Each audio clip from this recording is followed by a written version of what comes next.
alguna experiencia de dolor en nuestro cuerpo y probablemente en ese momento algún familiar o amigo nos recomendó un medicamento de venta libre para contrarrestarlo. El dato interesante es que los analgésicos, escuche bien, son parte de los fármacos que registran mayor abuso de interacción con otros tratamientos.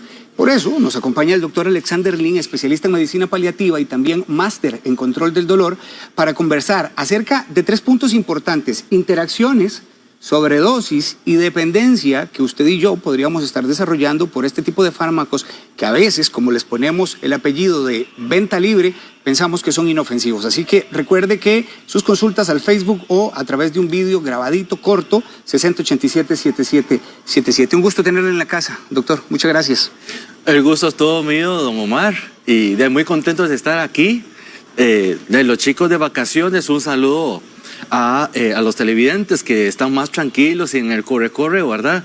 Y yo personalmente más contento todavía por el gane reciente de Cartago. Ah, todavía está celebrando, doctor. Todavía celebramos los Cartagos. Se vale, celebre todo el año. Doctor, entremos en materia con este tema porque bastante comunes que son los analgésicos cuando se trata de aliviar algún dolor que tenemos, son muy frecuentes. ¿Cuáles son los más frecuentes? Es correcto, es correcto. Mira, hay mucho abuso de los medicamentos opioides.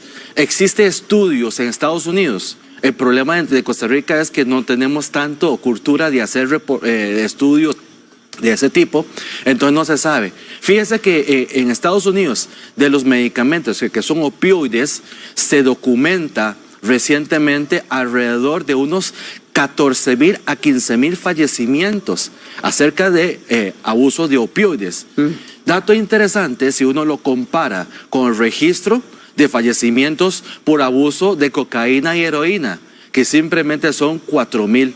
Wow. Quiere decir que muere todavía más gente por uso inadecuado de medicamentos comunes. Es correcto, y como decía aquel señor, aunque usted no lo crea. Sí. Ahora, doctor, ¿son los mismos medicamentos o hay unos en este rango, aunque usted dice que las estadísticas son inexistentes en el país, de la ingesta de medicamentos para aliviar dolores agudos o crónicos, o es prácticamente lo mismo? Mira, esa es una pregunta muy buena, pero difícil de contestar, porque muchas veces hay diferentes clasificaciones del dolor y efectivamente una de las más importantes para la práctica clínica es dolor agudo y dolor crónico. Repasemos brevemente qué es un dolor agudo, qué es un dolor crónico. Y dolor agudo es aquella que se comienza a dar y probablemente son semanas y alrededor de unos 3 meses. Hay gente que es agudo hasta 6 meses, ¿sí? Y crónico es todo lo que le sigue al agudo. Entonces, dolor agudo es aquel dolor de recién instauración, mientras que el dolor crónico es un dolor de larga instauración. Ahora, la importancia de clasificar el dolor en agudo y crónico creo que eso es vital, porque muchas veces uno puede tener un dolor y se ve necesario ir al médico y saber si yo me voy a emergencias o no me voy a emergencias. Generalmente el dolor agudo es aquello que avisa de que algo está mal y sin que uno sepa de antemano si es peligroso o no. Eso es lo que hay que hacer, el dolor agudo. Y el dolor crónico es un dolor que ya lleva 6 meses. Sí. Aquí entre nos, y quizás para los televidentes acá, una interpretación relativamente prudente, pero no sustituye un diagnóstico correcto por su médico, es si algo no lo mató en 6 meses y probablemente no es tan letal, pero siempre hay que descartar las cuestiones.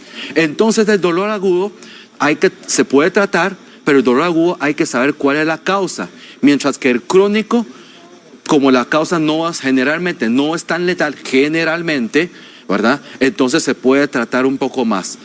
El tipo de medicamentos, regresando a su pregunta, a veces se traslapa, ¿de acuerdo? Como por ejemplo, el dolor agudo, como es un dolor recién instaurado, hay gente que dice, me tomo un acetaminofén, me voy a tomar un Motrin. Y muchas veces la gente no consulta el dolor agudo porque cree que no es necesario y se automedica, ¿verdad? Entonces ahí comienza con los medicamentos más frecuentes, ¿verdad? Mientras que el dolor crónico generalmente ya se sabe más la causa porque, como dice la gente, manda la parada. de que en 6 meses no se ha preocupado en averiguar cuál es la causa del dolor exactamente, entonces debería de venir también con un esquema ya más establecido.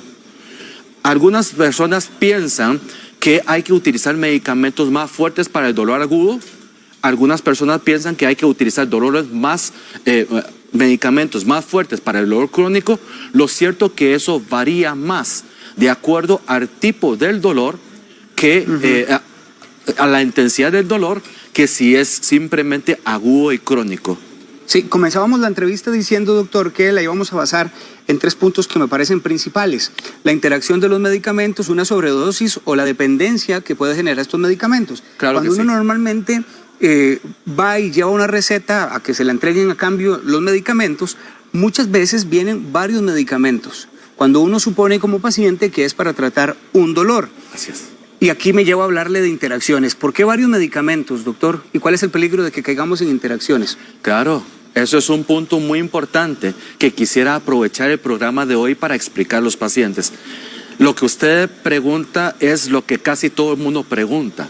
Y a mí me pasa muy frecuentemente en mi práctica diaria de que yo me encuentro con pacientes y yo soy uno de que creo que las cosas no solamente hay que hacerlo, sino que hay que hacerlo bien. Entonces, muchas veces no solamente le pregunto cómo le va con los medicamentos, sino que le pregunto qué es lo que se toma, ¿verdad? Y ahí frecuentemente uno se encuentra con pacientes que dice, yo le pregunto, mira señora, ¿usted se toma los medicamentos? Y me dice que sí, ¿verdad? ¿Cómo se lo está tomando? Como usted lo indica, doctor.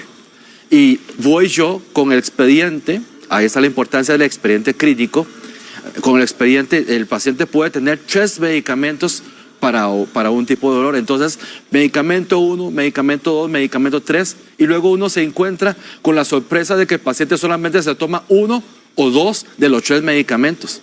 Y muchos medicamentos hay que tomarlo, algunos 3 veces al día, a veces 4 veces al día, y la gente muy rara dice que está tomando los medicamentos 4 veces al día y solamente realmente lo toma una vez y dice que está tomando los medicamentos. Eso no está bien, porque muchas veces se necesitan diferentes medicamentos para diferentes vías e interacciones de un mismo dolor. Fíjese, Omar, de que para la clasificación del dolor, aparte del dolor crónico agudo, existe lo que se llama gruesamente el dolor que es nociceptivo, el dolor que es somático, el dolor que es neuropático, el dolor que es mixto. Hay gente que habla del dolor óseo, dolor oncológico, diferentes tipos de dolor, y son diferentes mecanismos los que hay que utilizar. Como por ejemplo, para no ir a lo muy técnico, ¿verdad? Un dolor tipo, qué sé yo, la gente dice, me agarró un herpes, piel, ¿verdad? Y es un dolor tipo quemada, ¿sí? Un dolor tipo electricidad. Y eso es un dolor típicamente neuropático. Entonces hay que darle medicamentos que calman las fibras nerviosas, pero al mismo tiempo hay que darle un coadyuvante que para potencializar, ¿verdad? Que uno pueda inhibir bien la acción de las neuronas. Eso es el segundo medicamento. Y uno tercero, porque típicamente esos medicamentos, de cómo actúan en las neuronas, y el cerebro es el mayor conglomeración de las neuronas que tenemos, por ende, de cuando uno trabaja sobre neuronas periféricas, afecta inevitablemente neuronas centrales. Entonces la gente se siente como mareado, y hay que darle algo para el mareo también. Entonces, ya llevamos 3 medicamentos para el mismo dolor. Por lo que puedo entender de su explicación, son medicamentos que tienen interacción, pero es una interacción esperada, porque ustedes mismos la envían. Así es. Ahora, ¿qué síntomas tiene el paciente, doctor, para darse cuenta que la interacción no es correcta y que está sucediendo algo con estos analgésicos y con esta receta mixta que enviaron? Es correcto. No, bueno, los efectos pueden ser varios. Bueno, la gente muchas veces se asusta, ¿verdad? Porque se toma un medicamento y se siente mareado. Y como le digo, hay familias que esperablemente puede dar mareos en los medicamentos, como los que se llaman los neurolépticos, ¿sí? Y el mareo sí puede ser esperable cuando uno da uno de esas familias. Hay familias de medicamentos que no se espera que se maree la gente, como por ejemplo, le doy un acetaminofén y se marea la gente y yo digo, no, eso no es normal. Y le damos un Motrin o un antiinflamatorio no esteroideo y la gente se marea, eso no es normal. Hay interacciones que dependen de familias y hay interacciones que ninguna familia debería de darlo y probablemente son los sangrados, ¿verdad? Son la falta de aire que la gente puede sentir, ¿verdad? Son los medicamentos que más bien vuelve la gente ansiosa. Eso tampoco es. Medicamentos o reacciones tipo rash, enrojecimiento o prurito, picazón ¿cómo se llama? En el cuerpo. Eso tampoco lo son, ¿verdad? Lo cierto es que existen muchas probabilidades y quizás uno de los consejos más sanos que le podemos dar a los televidentes es que cada vez que recibe los medicamentos le pregunta al médico que lo está recetando, bueno, ¿cuáles son los efectos secundarios esperables? ¿Cuál es el efecto terapéutico? ¿Para qué me lo está mandando? ¿Y qué debo de tener cuidado si no? Ahora que usted hablaba a propósito de esta automedicación, que aquí en el país es frecuentísima, doctor. Lo que llamamos los tomates. Tomate tal cosa, okay. Tomate tal otra. Porque usted tiene un malestar y lo primero que hace es ir a la farmacia, casi que por experiencia propia, y uno dice, esto me funcionó hace 3 meses, quizás me funcione ahora. ¿Por cuánto tiempo se pueden utilizar estos medicamentos contra el dolor? Sobre todo porque consideramos que tenemos permiso de ingerirlos porque son de venta libre. No, sí, tiene permiso de ingerirlos porque son de venta libre. Y la verdad es que yo siempre respetamos que cada uno es dueño o dueña de su propio cuerpo.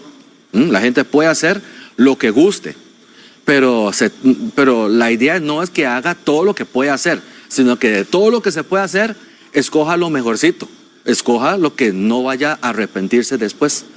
Yo pienso que así como una recomendación salomónico, ¿verdad? Porque es muy feo vivir con un dolor y hay dolores incapacitantes, hay dolores que como que no deja que uno haga las cosas. Yo pienso que unos 2, 3 días, hasta 5 días, ¿verdad? Uno se la puede, entre comillas, jugársela. No sé si, no pretendo ofender ninguna persona o ningún colega. Hay gente que es muy papista y dice, ningún dolor, usted tiene que ir a un médico porque si no nadie se hace responsable. Y la verdad es que tiene razón. Pero considerando las peculiaridades de cada persona, no todo el mundo tiene la facilidad de faltar al trabajo. No todo el mundo tiene la facilidad de ir a conseguir una cita a Levi's o a su médico y todo eso, ¿verdad? Comprendiendo ese trasfondo, yo diría que las personas pueden tratar de autogestionar algo sencillito, un par de días, ¿verdad? Y si se ve que las cosas no mejoran, más bien empeora, eso debería de encender alarmas, ¿verdad? Si estamos con analgésicos, doctor, ¿qué cuidados hay que tener con otro grupo de medicamentos? Me refiero a antibióticos o a estos neurolépticos que usted mencionaba. O sea, ¿cuándo ya debemos tener cuidado si tenemos analgésicos? Muy importante. Aunque la gente no lo piensa así, hay que tener mucho cuidado con las interacciones, ¿verdad? Porque los medicamentos para el dolor se dividen en diferentes familias, así como el dolor se divide en diferentes causas, ¿sí? Existe un grupo netamente, si uno quiere ser purista en esta vida, los analgésicos son medicamentos exclusivamente a disminuir el dolor, no hace nada más, ¿sí? Analgésicos. De los analgésicos puros, según las clasificaciones que predomina, son casi que solamente acetaminofén. Y pare de contar. Ahora, que haya muchos medicamentos que uno lo usa como si fuera analgésicos porque disminuye el dolor, pero que realmente no son analgésicos, sino que hacen otras cosas, esos son otros 100 pesos, como decimos los ticos. Típicamente se encuentran los medicamentos de la familia antiinflamatorio. Ahí está el Motrin o ibuprofen, Indocid, Sulindaco, Enantium, Arcoxia, etc. Lo cierto es que como quitan la inflamación y un gran porcentaje de los dolores se desencadena porque hay inflamación, entonces al quitar la inflamación se disminuye el dolor. Entonces la gente utiliza antiinflamatorios para fines que es disminuir el dolor, pero realmente no son analgésicos, son antiinflamatorios. Existe otra familia de medicamentos que no se mete con la inflamación, ¿sí? No intervienen en esas acciones, y lo que hace es bloquear a nivel espinal los receptores del dolor, ¿sí? Y mimetizan o copian el funcionamiento de otras sustancias llamados endorfinas, ¿sí? Entonces también quita el dolor, pero a nivel cerebral central, y estos son los famosos opioides. Y hay que saber las interacciones de cada uno. Como por ejemplo, usted mencionó los antibióticos. Y si los antibióticos muchas veces son muy duros para el aparato gastrointestinal. Hay gente que dice, de ahí, me tomé un medicamento típicamente para curar alguna infección, también hasta la famosa bacteria Helicobacter pylori, y me revolcó los intestinos. Y si esos medicamentos ya son duros para el intestino y uno le agrega otra familia tipo antiinflamatorio que aumenta gastritis, imagínese el efecto potencializador de eso. ¿Sí? Sí. Y hay otros medicamentos que puede dar depresiones respiratorias. Y para una persona que tiene un EPOC, enfermedad pulmonar obstructiva crónica, o tiene algún problema de respiración, imagínese lo que va a potencializar. Claro. Entonces, esas son las cosas que tienen que tener cuidado. El tercero es interacciones químicas, típicamente en las personas que son anticoaguladas, ¿verdad? La anticoagulación que se usa muchas veces tiene que ver con el uso de vitamina K y tiene que ver con funcionamiento hepático. Y si conociendo ese trasfondo, uno le da un medicamento tipo acetaminofén que se metaboliza por hígado, retarda el metabolismo hepático de los otros, entonces puede fallar la anticoagulación, sí, etcétera. Sí. Y esto nos lleva, para cerrar, doctor, nos lleva a tener cuidado con que no solamente tomar un medicamento y mezclarlo con otros así al azar. Y quisiera que cerráramos, porque yo sé que usted es especialista en este control del dolor y medicina paliativa, doctor, planteando algunas otras alternativas aparte de la ingesta de medicamentos para el alivio del dolor. ¿Existen otras formas de que podamos aliviarnos sin necesidad de recurrir a medicamentos? Que creo que es como lo que todos nos preguntamos. Sería lo ideal, ¿no? Sería lo ideal, claro. Sí, porque es muy feo vivir con dolor. Y si uno va, eso depende de diferentes conceptos. Mucha gente todavía, al pleno 2022, todavía cree que el dolor hay que controlarlo. Y sí es cierto, o sea, si usted no puede quitar la causa del dolor, ya no le queda otra que convivir con las consecuencias. Pero lo cierto es que muchas veces el dolor no es algo no es algo imaginativo, no es algo que a mí se me ocurrió. El dolor es una cuestión que es un síntoma o es una presentación de que el cuerpo está tratando de avisarle a uno que algo está mal. Entonces, si ya uno sabe que eso es a consecuencia de un daño tisular, aparte de solamente ver cómo maquillamos el dolor, quizás valga la pena buscarle solución a los daños tisulares. Y ahora sí las hay, sí las hay. Anteriormente, hace 30, 40 años, todo era o pastillas o cirugía. Pero hoy en día existen otras alternativas. Antes el televisor era blanco y negro, ahora el televisor es de colores. Igualmente creo que debería de pasar con las terapéuticas médicas y las opciones para sanarse la gente. Los invito a realmente ver un poquito más allá que simplemente lo que le dicen. Doctor, gracias por su tiempo. Siempre es un gusto. Gracias por su atención y gracias por la oportunidad. No, usted, doctor, es el doctor Alexander Lin, especialista en medicina paliativa y además máster en control del dolor, y allí le están apareciendo los números de teléfono para que contacte con el doctor 7073-2858 y también 8583-7472 y otro 8480-4224. Por algún lado van a encontrar a ustedes a este cartaginés que está muy contento. Doctor, muchas gracias. Feliz inicio de semana. Igual, muchas gracias y feliz inicio de semana.